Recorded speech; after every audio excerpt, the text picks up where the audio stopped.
Welcome to the deep dive. Today we're going to dive into something that's pretty amazing, even for us. It's really cutting edge. We're talking about a new way to make clean drinking water. And get this, it's powered entirely by the sun. Yeah, solar-powered desalination. Okay, so I've heard of desalination before, obviously taking salt out of water, but making it work with solar power, that's got to be tricky. You're telling me. It's been a huge challenge for researchers for years, but this team at MIT seems to have cracked the code. All right, so before we get into how they actually did it, let's back up a bit for anyone who's not totally up to speed on this whole water situation.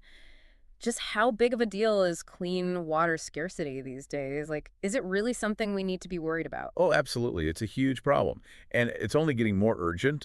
Unfortunately, climate change plays a big role, of course, but it's not just that. Right, we've got a growing global population, too. Exactly. More people means more demand for water, and many of the sources we rely on are already strained. And on top of that, we've got pollution to worry about, too. Exactly. So we're not just talking about less water overall, but the water that is available is often contaminated, especially groundwater.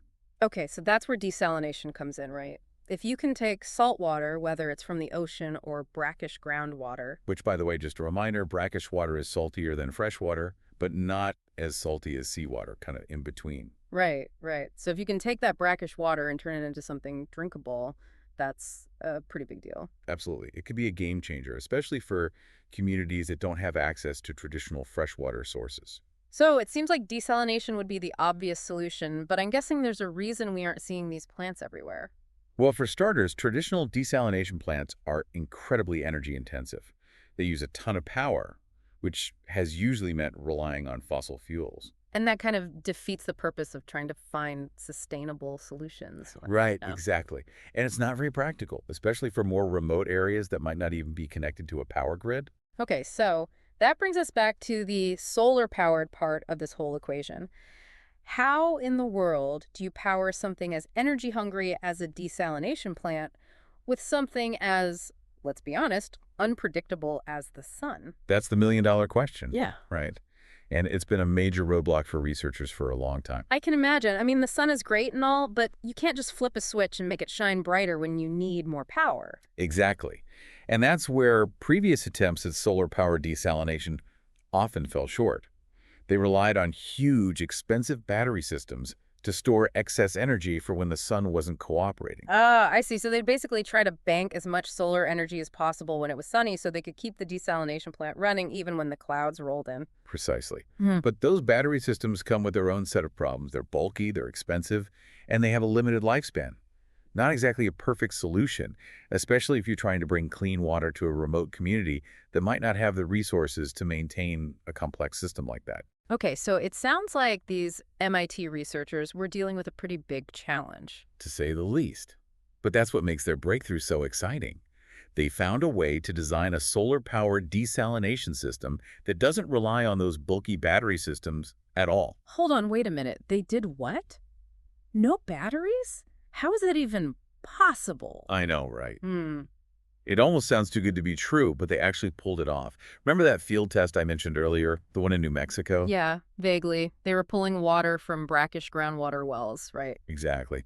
And get this, their system ran for 6 months straight, using nothing but solar power and without any battery storage to back it up. Okay, now my mind is officially blown. But how much water are we talking about here? Can this thing actually produce enough clean water to make a real difference? Get ready for this? Yeah. This system was pumping out up to 5,000 liters of clean drinking water every single day. 5,000 liters? Seriously, Wow. that's, well, I don't know what that means practically. It's enough for a small community.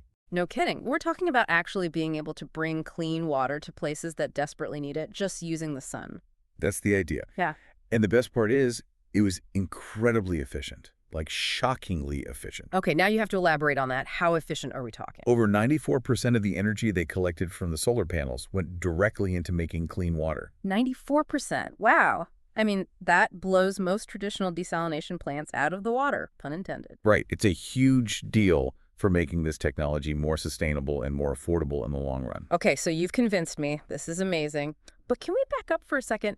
I feel like I'm a little fuzzy on how this whole desalination thing actually works. I know we're talking about taking the salt out of water, but what does that actually look like? What's the process? So There are actually two main ways to desalinate water. The one you've probably heard of is called reverse osmosis, Mm-hmm. and then there's electrodialysis. Reverse osmosis, that's the one with the super fine filters, right? Exactly. It's kind of like pushing the water through a really, really tight mesh screen. The water molecules can squeeze through, but the larger salt molecules get left behind. Right, right. It's like straining something, but on a microscopic level. Precisely. Now, electrodialysis is a little different. Instead of using a physical barrier, it uses an electrical field. Okay, now you're going to have to break that down for me. Electrical field. How do you use that to remove salt?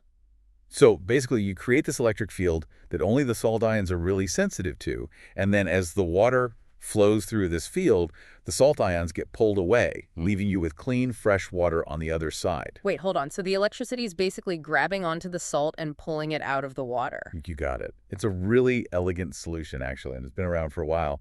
But the challenge has always been finding a way to power it reliably and sustainably. Which is where the solar part comes in. But, and maybe this is obvious, but the sun isn't exactly the most consistent energy source out there. Tell me about it. Cloudy days are a real pain for solar-powered anything. Right, so how did they overcome that obstacle? Because you said they didn't use any batteries. They didn't. And that's what's so ingenious about their design. They realized that instead of trying to store all this extra energy for when the sun wasn't cooperating, they could design a system that could adapt to those fluctuations in real time. Adapt in real time. Okay, now I'm really intrigued. How does that work? So imagine this. The sun ducks behind a cloud, and suddenly the solar panels aren't producing as much power. Right, that's kind of a regular Tuesday here on planet Earth. Exactly. Now, a traditional desalination plant, it might just shut down or reduce its output until it had enough power to run at full capacity again. Which kind of defeats the purpose of having a solar-powered system, right? But this new system from MIT, it's different. Instead of throwing a fit when the sun goes behind a cloud, it just adjusts seamlessly in real time. Okay, now you have to explain this. How does it adjust? What does that even look like? It all comes down to their control system. They basically designed this brain that constantly monitors the output from the solar panels, so if it senses a dip in power. Because, cloud. Exactly. It instantly slows down the flow rate of the water going through the desalination process. So it's like turning down the faucet a bit so you don't waste any water pressure? Perfect analogy. Hmm. And then let's say the cloud moves on, the sun comes out even stronger than before. The control system picks up on that surge of energy and immediately ramps up the water flow to take full advantage. So it's constantly optimizing, like it's got its finger on the pulse of the sun at all times. That's a great way to put it. And because it can make these adjustments on the fly, it completely eliminates the need for those massive, expensive battery systems. Which, if you think about it, is a total game changer. Totally. Especially when you're talking about bringing this technology to places that might not have reliable access to electricity. Right, or the resources to maintain a complicated system like that. This thing is basically plug and play, just add sunshine.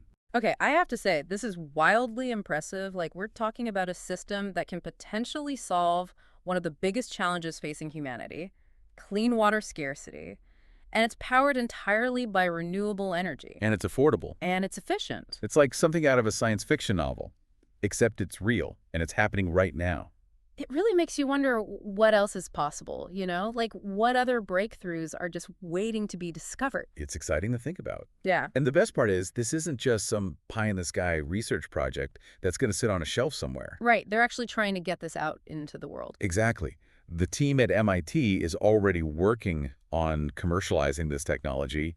They're forming a company, they're securing funding, the whole 9 yards. That's fantastic news. It's one thing to have a brilliant idea, but it's another thing entirely to have the drive and the resources to actually make it a reality. Absolutely. And when you see that kind of passion and dedication, it gives you hope, It really does. It makes you feel like we might actually be able to tackle some of these big, scary problems that the world is facing. Right. Instead of just throwing our hands up in the air and saying, well, there's nothing we can do about it. Exactly. So to everyone listening, we want to hear from you.